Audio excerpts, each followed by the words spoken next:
นี่เนาะสำหรับรูปร่างไตรโมมิติของจำนวนส่วนเนาะจะแม่นซึ่งว่า r ตัวนี้เนาะแม่นโมดูลมันอันนี้ลืมบอกไปเด้อว่า z น่ะเท่ากับ a บวกให้กับ bi เนาะเอา v ตัวนี้ไปยินดีเนาะต้อนรับเนาะเข้าสู่อาจารย์ TC มื้อนี้ก็อยู่กับไลฟ์เนาะหัวบทสอบเซ็งเรื่องจบสั้นม.7 เนาะตกเรียน2024-2025เนาะมาทุกๆวันเสาร์เด้อถ้าน้องได้เข้ามาเนาะฝากกดไลค์กดแชร์เนาะกดติดตามเนาะส่งต่อคลิปนี้หรือว่าไลฟ์นี้ให้หมู่เนาะพร้อมเด้อใครเข้ามาก็ฝากทักทายเด้อเนาะโอเคเดี๋ยวเราเบิ่งกันเนาะสำหรับเสาร์นี้ก็อยู่กับจบสั้นเนาะข้อที่21มาเบิ่งข้อที่21เนาะค่าหลายสุดเนาะของ z เนาะเท่ากับ 3x บวก 4y เนาะภายใต้เงื่อนไข 2x บวก 3y เนาะน้อยกว่า18 x บวก 2y เนาะน้อยกว่าหรือเท่ากับ10และค่า x ค่า y น่ะเป็นค่าใหญ่กว่า0เนาะเท่ากับข้อใดหลักๆแม่นหาค่าหลายสุดของตัวนี้สำหรับการคิดหลายตัวนี้แม่นหัวข้อเนาะเกี่ยวกับการวางแผน linear ดังนั้นก่อนอื่นหมดเราต้องมาเบิ่งเงื่อนไขตัวนี้ก่อนเนาะที่โจทย์ให้มานี่หลักๆคือ2อันนี้เนาะเอาตัวนี้เนาะมาแต้มเส้นแสดงก่อนก็ได้แต้มแกน x แกน y เนาะอยู่ในรูปภาพตัวนี้เนื่องจากมันใหญ่กว่า0เราจะแต้มแต่ค่าบวกเริ่มแรกเนาะเรามาแต้ม 2x บวก 3y เนี่ยตัวนี้น้อยกว่า18จะแต้มสินสื่อก่อนเนาะก็คือแต้มมันเท่ากับ18ก่อนก็วางค่าปกติเนาะการแต้มเส้นแสดงก็วางค่าx ค่า y เริ่มจากเอา x เป็น0ก่อนเข้าไปแทนในนี่เนาะ x เป็น0เข้าไปแทนเนาะเขาจะได้ว่า2คูณ0แม่นบ่บวก 3y เนี่ยเท่ากับ18ตัวนี้กลายเป็น0เลยจะได้ y เท่ากับ18เนาะส่วน3ซึ่งว่า18ส่วน3ก็ออกอยู่6ดังนั้นตัวนี้ก็แม่น6เนาะใครเข้ามาฝากทักทายเด้อสบายดีเนาะโอเคต่อมาเฮ็ดแบบเดียวกันเนาะก็คือเราจะเอาค่า y เท่า0เนาะอันนี้เราหาเมธอดแกน x แกน y ได้แล้วเนาะเอา y เท่า0ตัวนี้ก็เลยกลายเป็น0เนี่ยก็เป็น 2x เนาะเท่ากับ18ก็เลยได้ x เท่ากับ9เอา2ไปหารเดี๋ยวนั้นเราได้ยืมห่างแบบนี้เนาะเราแต้มเส้นแสดงเลยของ 2x บวก 3y เท่ากับ18นี่เนาะคือ x เป็น0เนาะ y เป็น6จะประมาณนั้นเนาะกับหม่องเม็ดตัวนี้อันนี้เป็นเม็ด06จากห้องแถวทำอิฐเด้อรูปห่างต่อมาเนาะก็แม่น x เป็น9เนาะ y เป็น0ก็อยู่ประมาณนี้เดี๋ยวนั้นเราขีดเส้นหากันอันนี้เป็นเส้นแสดงของ 2x เนาะบวก 3y เนี่ยเท่ากับ18ต่อไปเนาะเฮ็ดแบบเดียวกันกับเส้น x บวก 2y เนาะน้อยกว่า10ตัวนี้จะเปลี่ยนเป็นสมผลเลยคือเท่ากับ10เนาะไปแต้มตารางปกติตารางขาขึ้นก่อนใน x กับ y แต่วิธีถ้าจะให้ x เป็น0เนาะในตัวนี้เอาไปแทนลองเบิ่งเนาะก่อนตัวนี้ก็จะกลายเป็น0นั่นบ่เดี๋ยวนั้นเราจะเหลือ 2y เท่ากับ10y เท่ากับ10ส่วน2เนาะแมวก็ออกหาเดี๋ยวนั้นตัวนี้ก็เขียนหาไปเลยเดี๋ยวกันเฮ็ดแบบเดียวกันเนาะกับตารางเมื่อกี้เนี่ยให้ y เท่ากับ0ให้ y เท่ากับ0ก่อนนี่ก็จะหมดเลยบ่เป็น0เหลือแต่ x เท่ากับ10ไปเลยดังนั้นเฮาก็แต้มเส้นแสดงได้แล้ว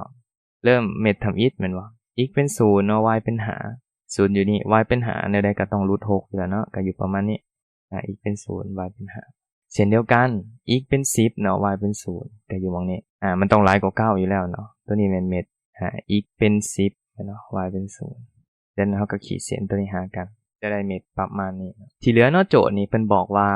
ตัวนี้นะ 2x บวก 3y นี่น้อยกว่า18เนาะเห็นบ่ตัวเส้นตัวนี้เนาะบ่เราต้องมาเทียบค่าอยู่2ส่วนคือมันจะเป็นส่วนตัวนี้ส่วนลุ่มกับส่วนเทิงจะมีอยู่2ส่วนเดี๋ยวเราเบิ่งเด้อเดี๋ยวนั้นส่วนตัวนี้นะตัวใดแหละตอบสนองเงื่อนไขที่ว่า 2x บวก 3y นี่น้อยกว่า18ก็ลองเอาเม็ดที่ง่ายที่สุดก็แม่นเม็ด00นี่เข้าไปแทนเนาะถ้าว่าเอา0เข้าไปแทนก้อนตัวนี้เนาะมันก็เป็น2คูณ0เนาะบวกให้กับ3คูณ0จึงว่าก้อนตัวนี้นะก็จะกลายเป็น0เลย0น้อยกว่า18ถูกบ่สังเกตว่าถูกต้องนั่นบ่ดังนั้นเงื่อนไขตัวทั้งหลุมตัวนี้ก็จะถูกเดี๋ยวดังเขตตัวพื้นที่สมผลที่เป็นให้มาก็จะแม่นบอนทาสีตัวนี้เช่นเดียวกันตัวนี้ถ้าเอา00เข้าไปแทนแบบเก่าเนาะตัวนี้ก็เป็น0ตัวนี้ก็กลายเป็น0น้อยกว่า10ถูกบ่สำหรับเส้นตัวสีเทาตัวนี้ก็ถูกต้องอีกเนาะก็แม่นพื้นที่ตัวทั้งหลุมตัวนี้อีกรอบนึงเส้นสีเทาตัวนี้แม่น x บวก 2y เนาะพื้นที่เนาะหรือว่าเขตที่เฮาทาสีแล้วมันถูกตัดกันนะหรือว่าทับกันทั้ง2เส้นนี่เห็นบ่มันก็จะแม่นเนาะตัวนี้ เป็นตัวนี้จานสีเหลืองเห็นว่าตัวสีเหลืองตัวนี้กับตัวสีส้มอันนี้พื้นที่ที่มันถึกตัดแท้ๆนะมันบอกทับกัน2สีก็แม่นตัวนี้เนาะเป็นพื้นที่ตัวนี้ดังนั้นเราสังเกตเห็นว่าจอมที่เราจะเอาไปแทนเนาะเพื่อหาค่าหลายสุดจะมีอยู่ก็คือจอมที่1แม่น0.5เนาะจอมที่2แม่นตัวนี้แล้วก็จอมที่3แม่นตัวนี้เราจะเอาเหลี่ยม3เหลี่ยมตัวนี้เนาะเอาเข้าไปแทนเพื่อหาค่าหลายสุดของพื้นที่ที่เราตัดค่าสีเทากันนี่เนาะโอเคเนาะดังนั้นเมื่อเราได้หาจอมนี่เนาะได้3จอมนี่เราต้องไปหามาก่อนเนาะว่าเม็ดตัดกันระหว่าง2เส้นแสดงตัวนี้เท่ากับเท่าใดก็คือซอกเม็ดตัดของสมผลตัวนี้เลย 2x บวก 3y เนาะเท่ากับ18 x บวก 2y นี่เท่ากับ10ตั้งชื่อตัวนี้เป็นสมผลที่1เนาะตั้งชื่อตัวนี้เป็นสมผลที่2เพื่อจะหาเม็ดตัดตัวนี้ได้ดังนั้นก่อนอื่นเมื่อเท่าจะเฮ็ดให้ x ตัวนี้หมดไปเนาะสังเกต x จะหมดไปได้เห็นบ่ตัวนี้มันมี2ตัวนี้มันมี1เราต้องเฮ็ดให้สัมประสิทธิ์มันคือกันก่อนวิธีการก็คือว่าเอา2เนาะคูณใส่สมผลที่2เนี่ยซึ่งว่าถ้าคูณใส่สมผลที่2มันก็จะกลายเป็น 2x 2คูณใส่ y ก็กลายเป็น 4y เนาะ2คูณใส่10ก็เป็น20เอา2เนาะคูณใส่สมผลที่2นี่นำไปเฮ็ดหยังกับสมผลที่1 2x จึงหมดก็ต้องนำไปลบแม่นบ่เราก็เลยได้สังเกต 2x กับ 2x ตัวนี้ลบกันก็ออก0บ่ 4y กับ y ลบกันเนาะกับ 3y ลบกันเนาะก็ออก y ดังนั้น20กับ18ลบกันเนาะก็จะเหลืออยู่2เราก็จะได้ y เท่ากับ2เมื่อเราได้ y เท่ากับ2แล้วไปแทนหาค่า x เนาะตัวนี้แทนใส่สมผลได้ก็ได้เนาะ1หรือ2ในที่นี้อาจารย์จะแทนใส่สมผลที่2เนาะก็จะได้ x เนาะบวกให้กับ2คูณให้กับ 2y ตัวนี้เท่ากับ10ดังนั้นเราได้ x เท่ากับ10เนาะตัวนี้2คูณ2กลายเป็น4ก็จะเหลืออยู่เท่ากับ6ดังนั้นเม็ดตัดตัวนี้เนาะมันบอกค่า x แม่น6ค่า y แม่น2เอาค่าหมดนี้แหละไปซอกหาค่าหลายสุด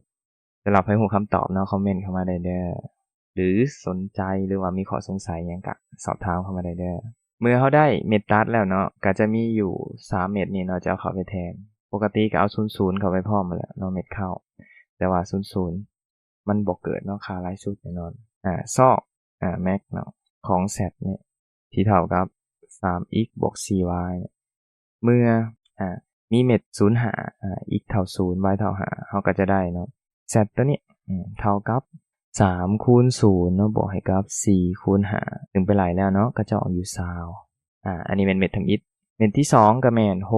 62เราก็จะได้เนาะ z เนาะเท่ากับ3คูณให้กับ6บวกให้กับ4คูณให้กับ2เนาะ6 38 4 28เนาะบวกกันก็ออกอยู่96เนาะเช่นเดียวกันตัวนี้ x เม็ดสุดท้ายเนาะเม็ดที่3ก็แม่น x เท่า9เนาะ y เท่ากับ0เราก็จะได้เนาะค่า z ตัวนี้เท่ากับ3เนาะคูณให้กับ9บวกให้กับ4คูณให้กับ0ตัวนี้9คูณ3ก็ออกอยู่27ดังนั้นสังเกตเห็นว่า3ค่านี้ค่าได้หลายสุด0 26 27ก็ต้องแม่นตัวนี้เนาะ27เป็นค่าหลายสุดเดี๋ยวไปเบิ่งช้อยนะแต่ด้านข้อนี้เนาะข้อที่ถูกต้องในที่นี้ก็แม่นข้อนะเป็นจังได๋มีไผตอบถูกบ่ดังนั้นข้อนี้ก็ตอบเท่านี้เนาะเดี๋ยวเราไปเบิ่งข้อต่อไปเนาะมาเบิ่งข้อที่22เนาะค่าของ i กำลัง4บวกให้กับ i กำลัง9บวกให้กับ i กำลัง16เนาะส่วนให้กับ2ลบให้กับ i กำลัง5บวกให้กับ i กำลัง10ลบให้กับ i กำลัง15นี่เท่ากับข้อใดสำหรับตัวนี้เนาะฮู้ก่อนเด้อว่า i กำลัง2ตัวนี้จะเท่ากับ-1อันนี้เป็นบทจำนวนส่วนแล้วดังนั้นจากโจทย์เราสามารถเปลี่ยนได้เลยคือ i กำลัง4เปลี่ยนเป็น i กำลัง2ได้บ่ได้แน่นอนเนาะเป็น i กำลัง2ยกหมดกำลัง2 i กำลัง9เปลี่ยนเป็น i ที่สามารถยกกำลัง2ได้บ่ถ้า i กำลัง9ถ้าเปลี่ยนอันนี้เนาะมันจะเป็น i คูณ i กำลัง8แม่นบ่เอากำลังมาบวกกันออก9พอดีแต่ตัว8ตัวนี้แหละสามารถเปลี่ยนเป็น i ที่สามารถยกกำลัง2ได้ในด้านความหมายก็คือว่า i กำลัง8นี่สามารถเปลี่ยนเป็น i กำลัง2เนาะทั้งหมดยกกำลัง4ได้428เนาะไปบวกอีก1กลายเป็น9 i กำลัง16เปลี่ยนได้บ่ก็เปลี่ยนได้เนาะเป็น i กำลัง2เนาะทั้งหมดยกกำลัง8 826เนาะดังนั้นตัวต่อมาตัวทั้งลุ่มเส้นเดียวกัน i กำลังหานี่เปลี่ยนเป็น i คูณใน i กำลัง4เนาะพอ i กำลัง4สามารถเปลี่ยนเป็น i กำลัง2ได้เราก็เลยเปลี่ยนเป็น i คูณในกับ i กำลัง2เนาะทั้งหมดยกกำลัง2 i กำลัง10ก็เปลี่ยนเป็น i กำลัง2เนาะทั้งหมดยกกำลัง5ได้ i กำลัง15คือกันเนาะกำลัง15นี่สามารถเปลี่ยนเป็น i คูณ i กำลัง14ย้อนว่า i กำลัง14เนาะสามารถเปลี่ยนเป็น i กำลัง2เนาะทั้งหมดยกกำลัง7ได้โอเคอยู่ในมุมห่างแบบนี้เนาะจากนั้นคิดไล่มีแต่แทนค่าปกติเลยเพราะว่า i กำลัง2เท่ากับ-1เนี่ยมันก็เป็น-1เนาะทั้งหมดยกกำลัง2บวกให้กับ i คูณให้กับ-1ทั้งหมดกำลัง4เห็นบ่บวกให้กับ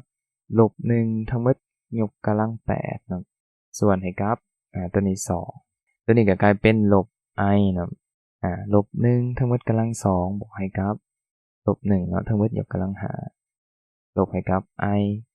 คูณให้กับ-1ยกกำลัง7มีน้องถามเข้ามาว่าอยากเรียนนำเฮ็ดแนวใดเนาะติดต่อได้เด้อติดต่อทางเบอร์ในเพจเลยเนาะ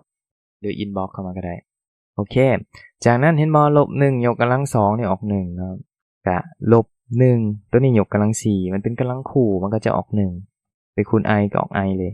เช่นเดียวกันเนาะ-1ยกกำลัง8ก็ออก1เป็นทั้งรวมไหลปกติอันนี้เป็น2เนาะ-1กำลัง2ออก1แม่นบ่ไปคูณให้กับ-i ก็ออกอยู่-i เลย-1กำลังหารเป็นกำลังคีก็ออกอยู่1ตัวนี้-1กำลัง7เห็นบ่กำลังคีออกลบจะลบตัวนี้กลายเป็นบวกก็เป็น i เลยสังเกตเนาะโตทั้งเทิงนี่1บวก1นี่กลายเป็น2เนาะ2บวก i ส่วนทั้งรุมตัวนี้ตัดได้เห็นบ่1ลบ1ตัวนี้2ลบ1เนาะกลายเป็น1ดังนั้นตัวนี้ก็เลยตอบ2บวก i เลยดังนั้นข้อที่ถูกต้องในที่นี้คะแนนข้อกเนาะดังนั้นเดี๋ยวเราไปเบิ่งข้อต่อไปเนาะมาเบิ่งข้อที่23เนาะค่าของ2ลบ 4i คูณให้กับ3ลบ 2i คูณให้กับ1บวกให้กับ 2i เนาะส่วนให้กับ1ลบ i ทั้งหมดกำลัง2นี่เท่ากับข้อใดโอเคข้อนี้ไล่ได้หลายวิธีเนาะ1คือไปคูณแจกเขาเลยเนาะทั้งหลุมก็เช่นเดียวกันแต่ให้ฮู้คือเก่าเด้อว่า i กำลัง2นี่เท่ากับ-1เนาะจะใช้คุณลักษณะนี้คือเก่าดังนั้นข้อนี้สังเกตเห็นว่าก้อนเทิงๆตัวนี้บ่อยากคูณหลายเนาะก้อนเทิงๆตัวนี้นะมันสามารถแยก2ออกมาได้สามารถเปลี่ยนเป็น2คูณให้กับ1ลบให้กับ 2i แบบนี้ได้สังเกตเห็นว่า1ลบ 2i กับ1บวก 2i นี่คล้ายๆคุณลักษณะอันหนึ่งเลย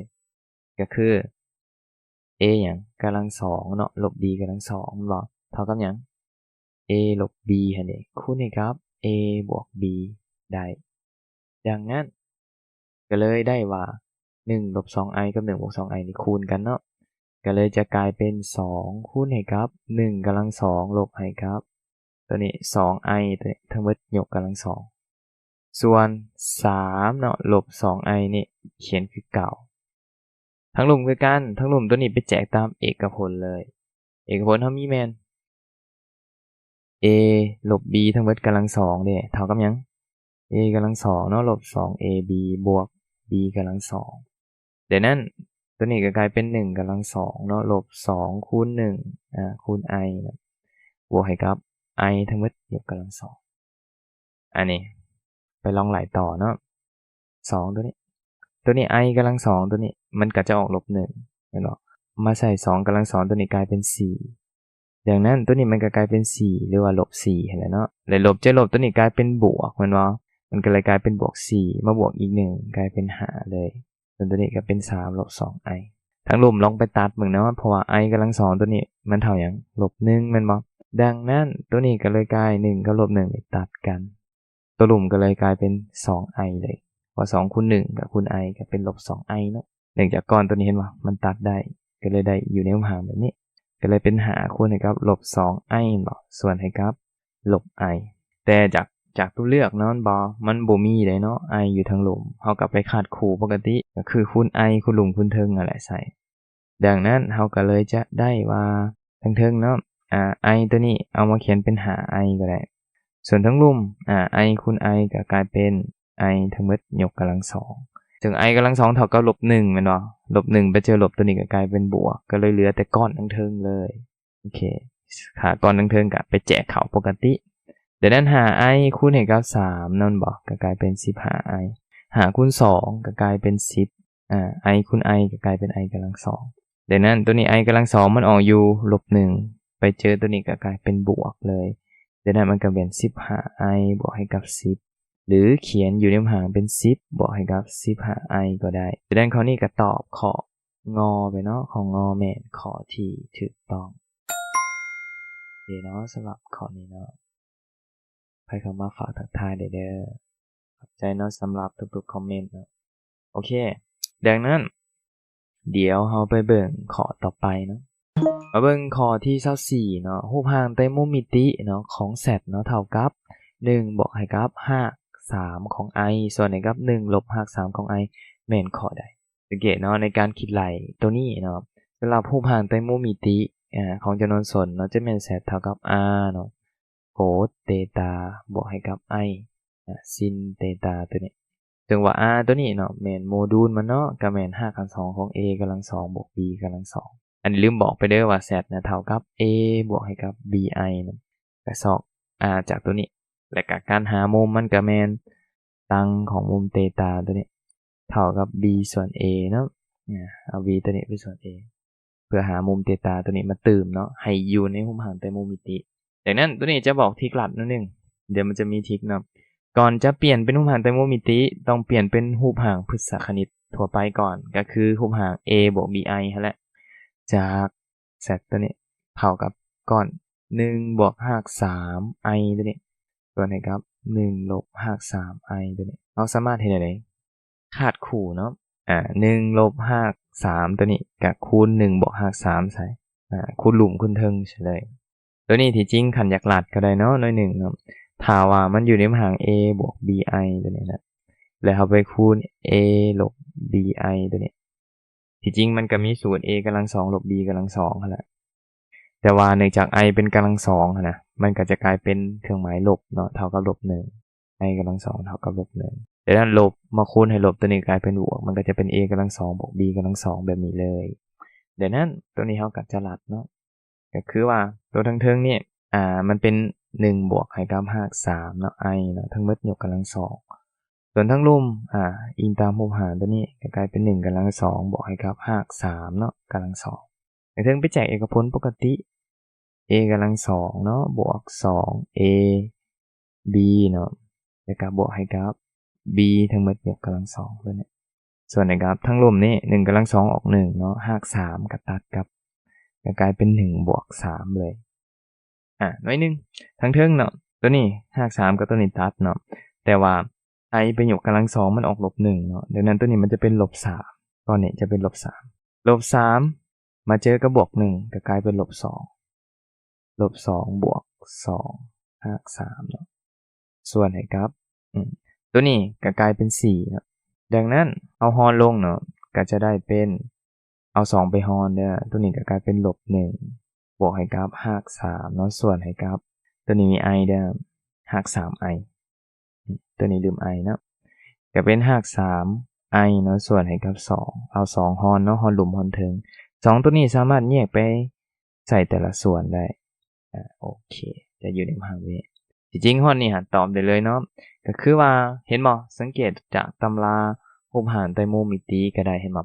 ก้อนทั้งหน้าตัวนี้นะเห็นเนาะมันจะเป็นโกดก้อนข้างหลังมันจะเป็นซินเดี๋ยวเราไปหามาก่อนว่าโกดของมุมหยังเนาะที่เท่ากับ-1ส่วนราก2อันนี้ที่จริงถ้าเฮาเบิ่งจากวงมวลหัวหน่วยเนาะค่าของโกดที่เป็นค่าลบมันจะอยู่ในภาคส่วนที่2โกดของมุมหยังเนาะที่เท่ากับ-1ส่วนราก2ก็มีมุมเดียวนั่นบ่ก็แม่น2 ปีส่วน3ดังนั้นตัวนี้ก็เลยได้โกด2 ปีส่วน3นี่จะเท่ากับ-1ส่วน2เนาะส่วนเส้นเดียวกันเนาะตัวนี้ก็บวก i เนาะซินของมุมหยังที่เท่ากับราก3ส่วน2ก็แม่นมุมตัวนี้อันเดียวกันนั่นแหละ2 ปีส่วน3คือกันดังนั้นข้อนี้ก็ตอบเนาะขอแม่นข้อที่ถูกต้องโอเคเนาะสำหรับข้อนี้โอเคสำหรับไลฟ์ในมื้อนี้เนาะก็คือสิหมดเพียงเท่านี้ อย่าลืมเนาะฝากกดไลค์กดแชร์เนาะแล้วก็ขอบใจทุกๆคอมเมนต์เด้อถ้าน้องใดมีข้อสงสัยเนาะก็สามารถคอมเมนต์เข้ามาสอบถามเนาะเพิ่มเติมได้อย่าลืมเนาะเพจเฮามีปึ้มรวมคณิตศาสตร์เนาะจบสั้นม.4 ม.7 เนาะก็สามารถสอบถามเข้ามาได้ถ้าใครสนใจสำหรับไลฟ์ในมื้อนี้ก็เหมือนเพียงเท่านี้ขอบใจนะ